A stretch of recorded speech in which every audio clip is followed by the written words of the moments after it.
행복해진다는 게 뭐냐? 돈이 아닙니다. 제가 제일 비싼 강사만 아시죠? 나는 굵은 대로 받습니다. 근데 제가 한국에 있으면, 지금 제가 일본에서 공부하고 있는데, 한국에 있으면 제가 한 달에 뭐 1억도 가볍게 벌 수 있을 것 같아요. 근데 돈이 중요한 게 아니라는 거죠. 물론 돈 당연히 있어야 돼요. 그러니까 9만 달러 이상을 버는 사람의 2만 달러 버는 사람보다도 9만 달러 버는 사람들이 훨씬 더 행복하다. 이런 경우가 있어요. 그런데 어느 정도 수준이 있어야 된다는 얘기입니다. 그런데 5만 달러하고 9만 달러 차이가 없다는 얘기예요. 그러니까 일단 먹고 사는 수준이 넘어가기 시작하면 행복의 문제는 돈하고 관련이 없어진다는 얘기입니다. 무슨 얘기냐면 걷는 사람에 비해서는 자동차를 가진 사람이 훨씬 더 행복합니다. 그런데 소나타를 사는 사람이나 BMW 사는 사람이나 행복에 대해서는 별 차이가 없다는 얘기입니다. 그러니까 돈은 어느 정도까지만 있으면 됩니다. 그럼 뭐가 더 중요하냐? 경제적 풍요나 이런 거, 돈만이 많아야 되고 사회복지가 높아 올라가야 되고 뭐 이런 거는 행복을 결정하는데 10%에 지나지 않습니다. 행복을 결정하는 요인들인데 50%가 있어요. 50%가. 이 50%가 뭐냐 이게. 50%는 타고납니다. 유전적 요인이에요. 연구해 보니까 행복하는 사람은 50%에 우리 행복의 요인이 50%를 타고난다는 얘기예요. 그러니까 날 때부터 우울하게 태어난 사람들이 있다는 얘기거든요. 행복해지기 어렵다는 얘기예요. 그리고 돈 암만 많이 벌고 뭐 이래봐야 10%밖에 안 된다는 얘기예요. 나 주위에 돈 많이 벌고 뭐 높은 친구들 많이 있거든요. 10%밖에 안 된다는 얘기예요. 자, 그런데 이 40%가 중요합니다. 이 40%가 뭐냐 이게요. 일단 행복을 결정하는데 60% 요인을 요약해보면 이렇게 정리가 됩니다. 그러니까 유전적 요인 50%가 외향적인 성격을 갖고 있는 사람이 훨씬 더 행복하다는 얘기예요. 남은 10%, 그러니까 정서적으로 안정된 사람, 그러니까 외향적이 아니더라도 정서적으로 안정돼서 뭐 음악을 잘 즐기고 미술을 잘 뭐 이런 거 하는 사람들은 행복해질 수 있다는 얘기입니다. 정서적으로 안정되는 게 되게 중요해요. 그 다음에 외적인 요인은 일정하고 안정적인 수입이 있어야 됩니다. 그 다음에 결혼한 사람이 훨씬 더 행복하다고 해요. 결혼 안 한 사람보다. 근데 이거는 평균 수명이 60대일 때 얘기고 평균 100명이 되면 결혼을 여러 번 한 사람이 행복해진다 이런 얘기를 하고 싶어요. 그 다음에 종교를 가지는 게 행복하는데 중요합니다. 왜냐하면 종교를 가지게 되면 삶에 대한 그 의미부여를 자꾸 하게 됩니다. 삶의 의미부여가 굉장히 중요해요. 내가 왜 사느냐에 대한 문제.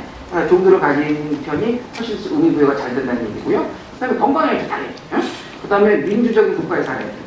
이것도 되게 중요합니다. 여러분들 같은 경우는 그걸 못 느끼실 수도 확률이 높은데 저 같은 경우는 대학 시절에 맨날 데모했거든요. 인생이 너무너무 비싼데 그것 때문에 내 인생이 지금까지도 막 꼬였어요.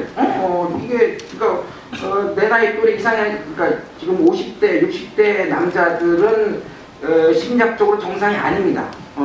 청춘의 시절을 독재국가에서 보냈기 때문에 행복한 게 뭔지 모르는 사람들이에요. 이게 국가적인 문제가 되는 겁니다. 어쨌든 60%를 정리해보면 이 정도의 조건이 됩니다. 그런데 나머지 40%가 중요해요. 10% 뭐 이건 운이에요. 성공하고 높은 뒤에 올라가고 이건 운입니다. 50% 이거 갖고 태어나는 거예요. 어쩔 수 없어요. 근데 40%는 우리 마음대로 할 수 있어요. 40%가 뭐냐 이거. 행복을 결정하는 나머지 40%가 행복해지려는 노력이다 이게. 행복해지려는 능력이다 이거예요. 그럼 행복해지는 노력 능력은 뭐냐 이게요. 재밌게 살려는 노력을 해야 된다. 재밌게 살려. 그러니까 요약해보면 이렇게 됩니다. 갖고 태어난 A라는 사람은 유전적 요인 50%나 갖고 태어났어요. 그리고 뭐 돈도 많아요. 그런데 노력을 안 합니다. 근데 B라는 사람은 선천적으로 뭐 별로 안 갖고 태어났어요. 그럼 뭐 요인은 뭐 비슷하게 치고 10%밖에 안 되니까 나머지 40% 30% 전적으로 행복해지려고 노력한다는 얘기예요. 재밌게 살려고 노력한다는 얘기입니다. 이러면 행복해진다는 얘기예요. 자, 그러면 사는 게 재미없는 사람이 어떤 특징을 갖고 있느냐? 사는 게 재미없는 사람들은요, 재미에 대한 환상을 가지고 있어요. 사는 게 재미없는 사람들. 재미라고 그러면 사는 게 재미없는 사람 어떤 걸 얘기를 하냐면 꼭 월드컵 얘기, 2002년 월드컵처럼 뭐 전 국민하고 세상이 뒤집어져야만 재밌다고 생각을 하는 거예요. 근데 문제는 세상이 이렇게 자주 뒤집히냐 이거예요. 월드컵 사람 또 할 것 같아요? 나도 얘기할까요? 이거 생전에 한 번 봤으면 되는 거예요. 다시 못 본다고. 이거 우리나라에 생기니까 된 거지. 뭔 소리야. 아니, 여름 바쁠 수도 없지. 외국나가면. 이런 거 없어요. 이렇게 세상이 뒤집어져야만 재밌는데 세상이 안 뒤집어지거든요. 그러니까 어떻게 해요? 폭탄 좀 하시고 자기 휘장을 뒤집어요. 세상이 안 뒤집어지니까 자기가 뒤집어집니다. 또 사는 게 재미없는 사람은 어떤 특징을 갖고 있냐면 뉴스를 열심히 봐요. 뉴스를. 사는 게 재미없는 사람들은 일찍 퇴근하면 8시 뉴스 봅니다. 8시 뉴스 끝나면 9시 뉴스. 9시 뉴스 끝나면 11시 뉴스. 11시 뉴스 끝나면 마감 뉴스. 왜 이렇게 뉴스를 열심히 봐요? 세상이 뒤집어져라 하는 거 뭐예요? 아니에요. 엄청난 사건 뒤집어져라 뒤집어. 왜? 내 삶이 재미없어. 이게 무슨 얘기냐면 재미있어지는 노력이 어떻게 해야 재미있어지는지 그걸 모른다는 얘기입니다. 재미있어진다는 거는 행복해 산다는 노력은 뭐냐? 공부하는 거예요. 내가 교수였기 때문에 공부하라고 그러면 무슨 수업 공부 이거 아니에요.